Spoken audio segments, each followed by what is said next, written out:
बहुत बहुत स्वागत है सर पहले आपका। नमस्कार अभिषेक जी। सर आज प्रशांत किशोर जी के प्रेस कॉन्फ्रेंस में जो आपने महसूस किया, क्या कुछ लगा? प्रशांत किशोर जी कितने बेहतर?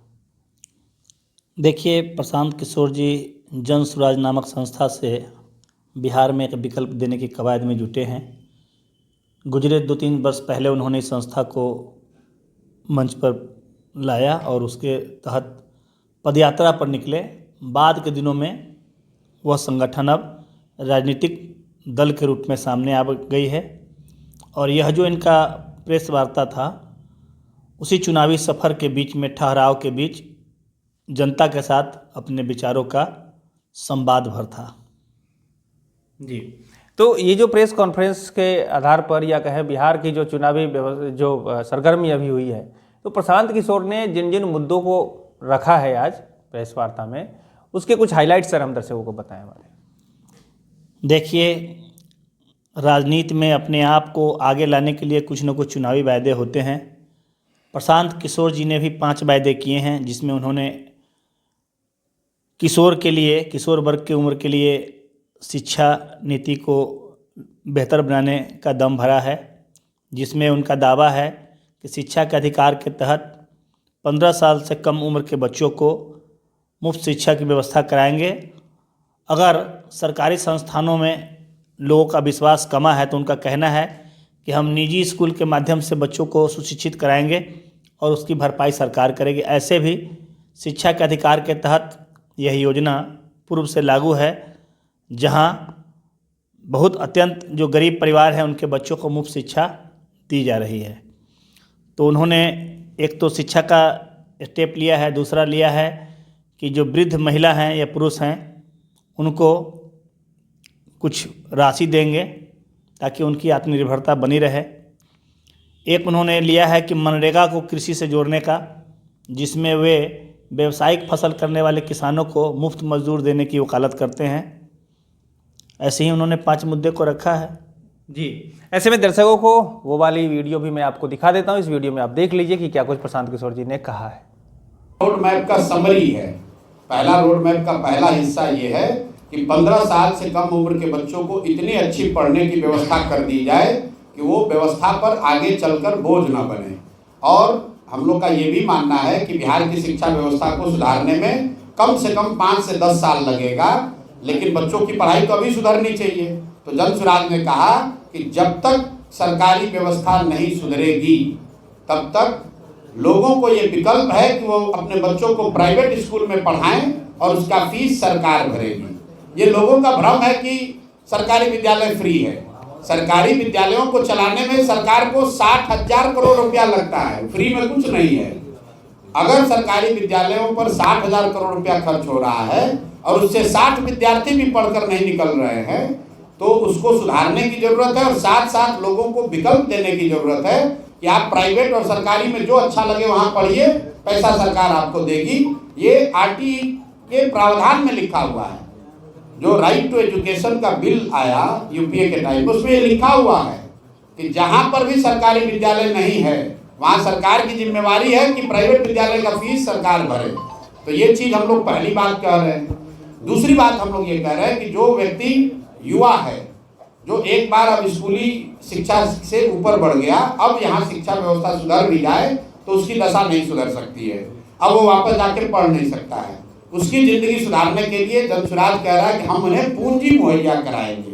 पूंजी कहाँ से आएगा ये भी मैंने बताया कि अगर बिहार में बैंकों का CD रेशियो 40 से बढ़ाकर 70 कर दिया जाए तो करीब करीब 2.5 लाख करोड़ रुपया एक्स्ट्रा पूंजी लोगों को हर साल उपलब्ध हो जाएगी। तीसरी बात हम लोगों ने कहा कि यहाँ के किसानों की स्थिति को सुधारने के लिए मनरेगा को कृषि से जोड़ा जाए ताकि किसानों को मजदूर फ्री में मिले, मनरेगा के तहत मिले, वो अपने फसल में अपने खेत से बेहतर प्रोडक्टिविटी हासिल कर सके। चौथी बात हम लोग महिलाओं के लिए कह रहे हैं कि आपको सरकारी गारंटी पर बैंक से कर्ज दिलाया जाएगा जिस पर सिर्फ आपको 4% सालाना ब्याज लगेगा। इसका मतलब क्या है कि बजट से सिर्फ 6,000 करोड़ रुपए के खर्चे पर करीब करीब 1 लाख करोड़ रुपया का लोन यहाँ के महिलाओं को, युवाओं को दिलाया जा सकेगा रोजी रोजगार के लिए। और अंतिम बात हम लोग क्या कह रहे हैं कि 60 वर्ष से ज़्यादा उम्र के हर और महिला पुरुष को 400 के बजाय 2000 रुपया मासिक पेंशन दिया जाएगा। दिव्यांग और विधवा उसमें शामिल हैं।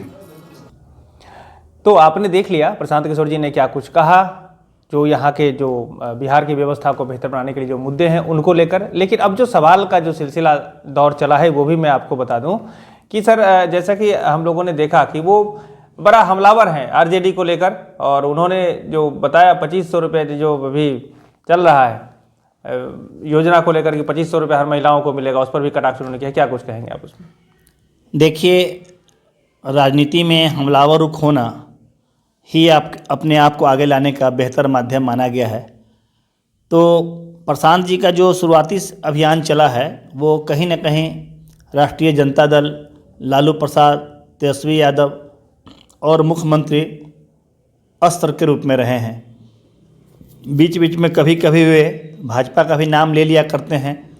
हालांकि बहुत सारे लोगों के मन में यह संशय पलता है कहीं ये भाजपा के लिए तो काम नहीं कर रहे हैं, लेकिन ये अपने स्वतंत्र वजूद को लेकर चल रहे हैं और उनका दावा भी है कि हम बिहार में सरकार बनाने के लिए विकल्प के रूप में सामने रहेंगे।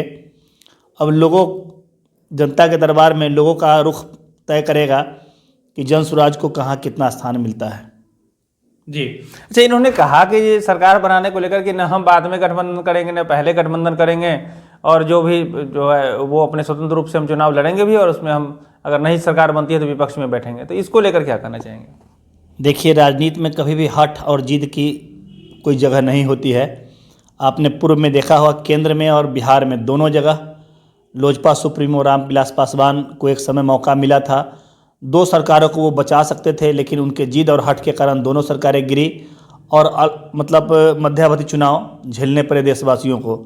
ऐसे में अगर जन स्वराज लोगों के बीच में विकल्प के रूप में आती है और लोगों का समर्थन को हासिल होता है और कमोबेश उतनी सीटें मिलती हैं जिससे वो सरकार बनाने में सहायक होंगे, तब अगर वे जीत पर अड़े रहेंगे तो जनता का विश्वास छल जाएगा। जैसा कि प्रशांत किशोर जी ने कहा, एक बार मुख्यमंत्री नीतीश कुमार ने इस्तीफा दे दिया था और मांझी जी को मुख्यमंत्री बनाया था। इनका कहना है कि इनके कहने पर मुख्यमंत्री जी पुनः अपने गद्दी पर वापस लौटे और लोगों से माफ़ी मांगी। तो मैं उनको यह याद दिलाते हुए प्रशांत किशोर जी से सवाल करता हूं, अगर जनता उनको मैंडेट देती है कि उनके पास वो संख्या है जिससे वो सरकार को बचा सकते हैं, अगर वो सरकार को बनवा सकते हैं या बचा सकते हैं, सहायक नहीं बनते हैं, तो जनता का मैंडेट का तो वो भी अनादर ही होगा। ऐसे में हमारा मानना है कि प्रशांत किशोर जी एक बेहतर विकल्प के रूप में अगर आगे बढ़ रहे हैं तो उनकी नीतियाँ भी स्पष्ट होनी चाहिए। हालांकि उन्होंने कहा कि मैं चुनाव पहले और चुनाव बाद किसी भी अलायंस में सहभागी नहीं होऊंगा, लेकिन हमारा मानना है कि राजनीति में ऐसी जिद नहीं होनी चाहिए। समय आने पर सही निर्णय ही बेहतर राजनीति को बेहतर मुकाम दिला सकता है। जी सर, आपसे ये भी हम जानना चाहेंगे, चूँकि आपका जो एक्सपीरियंस है पत्रकारिता में बहुत बेहतर है, 20 से ज़्यादा वर्षों से आप रहे हैं, तो इस तरह से तो बहुत सारे नेताओं को आपने देखा होगा, आते और जाते भी देखा है। क्या लगता है कि ये जो है बिहार में टिक पाएंगे ये इस जनसुराज की जो व्यवस्था है उसको लेकर? देखिए, अभी विधान परिषद चुनाव में जो इनकी हालत हुई है वो बहुत बेहतर तो नहीं मानी जाएगी। हालांकि मत जो मिले हैं उनके उत्साह को बढ़ाते ही होंगे। एक केंद्रीय नेता ने अभी टीका टिप्पणी भी की है, जो सवाल भी प्रेस वार्ता में उठी थी, लेकिन चुनाव रण में हार जीत ही केवल मायने नहीं रखता है, आपको उसमें कितना मत हासिल होता है यह भी एक आपका आधार बिंदु बनता है। प्रशांत किशोर जी की हैसियत क्या होगी बिहार में, यह विधानसभा चुनाव का जो परिणाम होगा और उसका जो आकलन होगा निर्धारित कर देगा। आने वाले दिनों में यह बिहार की राजनीति में टिके रहेंगे या बिहार की जनता इनको बाहर उठा फेंकेगी। जी, तो देखिए ये बड़ा सवाल है और ये जनता के ऊपर ही है, आप किस तरह से उनको समर्थन देते हैं यही देखना है। लेकिन हम लोगों का तो काम है आपको सारी सूचनाएं उपलब्ध कराना, और मैंने वो जो प्रेस वार्ता में आज कुछ महसूस किया है वो मनोज सर के माध्यम से आप तक पहुंचाए हैं। आखिरी में सर सवाल हम आपसे ये भी जानना चाहेंगे कि जनता जो है, चूँकि बहुत बार नेताओं से छली जाती है और जनता बड़ा भरोसा नहीं कर पाती है, तो क्या लगता है जनता को किन किन चीज़ों पर ध्यान देते रहना चाहिए? देखिए, जनता भोली भाली होती है, वे चंद घोषणाओं के पीछे ही दौड़ पड़ती है, उसका दुष्परिणाम हम भारतीय राजनीति के आधार पर देख रहे हैं कि राजनीति विकृति बढ़ती जा रही है। ऐसे में जनता को सजग और सचेष्ट होना चाहिए। प्रशांत किशोर जी भी कहते हैं कि पहले आप मूल्यांकन करें, उसके बाद ही मतदान करें। कई जगहों पर तो वे दम भरते हैं कि हमको मतदान नहीं करिए, पहले आप जिनको दे रहे हैं उनका मूल्यांकन करिए। ये बातें सही हैं, लेकिन आप देखेंगे कि एकदम कट कर भी जनता क्या करेगी। आपने देखा होगा पिछले कई चुनावों में किसी प्रत्याशी से ज़्यादा मत नोटा को आ जा रहे हैं। मतलब जनता के मन में विरोध है, लेकिन वह विकल्प के रूप में किसे अपना माने और किसे गैर माने, यही दुविधा अंततः सारे मामले को गड़बड़ कर देती है। जी सर, तो मैं आपसे सर जानना चाहूँगा कि ये जो अभी राजनीतिक माहौल चल रहा है, इसमें जन स्वराज जो पार्टी है वो कितना फ़ायदेमंद है जनता के लिए या वैल्यूएबल है, आप क्या कहना चाहेंगे? कोई भी नया संगठन जो होता है वो जनता के लिए फ़ायदेमंद हो सकता है, बशर्ते कि जनता के मन में वो रमे और जनता उनको विश्वास दे। क्योंकि आते आते कोई पार्टी जो वायदे करती है, अगर वो काम नहीं करेगी तो जनता के नज़र में गिर सकती है। उस नज़रिए से देखेंगे तो जन स्वराज पार्टी जो है जनता के लिए बेहतर है, क्योंकि जनता दोनों छोर पर अभी कहीं ना कहीं खुद को छला हुआ महसूस करती है। अगर राष्ट्रीय जनता दल की सरकार को देखें, जिसको तथाकथित तौर पर जंगल राज कहा जाता है, और वर्तमान सरकार को देखें, उसमें भी जनता कहीं ना कहीं छली ही महसूस कर रही है। तो जनता की संतुष्टि या सोच कहाँ तक जाती है और जनता एक विकल्प के रूप में जन स्वराज को कितना समर्थन दे पाती है, प्रशांत किशोर उसकी उम्मीदों पर कहाँ तक खरा हो पाते हैं, यह सब कल की सवाल है जो चुनाव के पश्चात परिणाम देंगे। उसके बाद का आकलन है, बगैर कुछ किए कैसे जनता मान ले कि आप उसके लिए खड़े हैं। और यह सवाल अभी बाजी भी नहीं बनता है प्रशांत किशोर जी से, क्योंकि न वे सरकार में हैं, न वे विपक्ष में हैं, न वे जनप्रतिनिधि के रूप पर अभी स्थापित हैं। अभी तो वे चुनावी रणनीतिकार से खुद को चुनावी के मैदान में खड़ा किया है। तो कैसे आगे की रणनीति साकार होगी उस पर डिपेंड करता है। अच्छा, आज प्रेस कॉन्फ्रेंस में देखा है मैंने कि मुजफ्फरपुर के बहुत सारे नेतागण और लोग रहे हैं, तो उसमें विनीता विजय जी को भी देखा गया है। तो क्या ऐसा महसूस करते हैं जन स्वराज पार्टी को लेकर, इनका जो छवि है पहले से, और इसमें जन स्वराज में कैसा महसूस कर रहे हैं? बेहतर कुछ विकल्प लेकर आप आ रही हैं?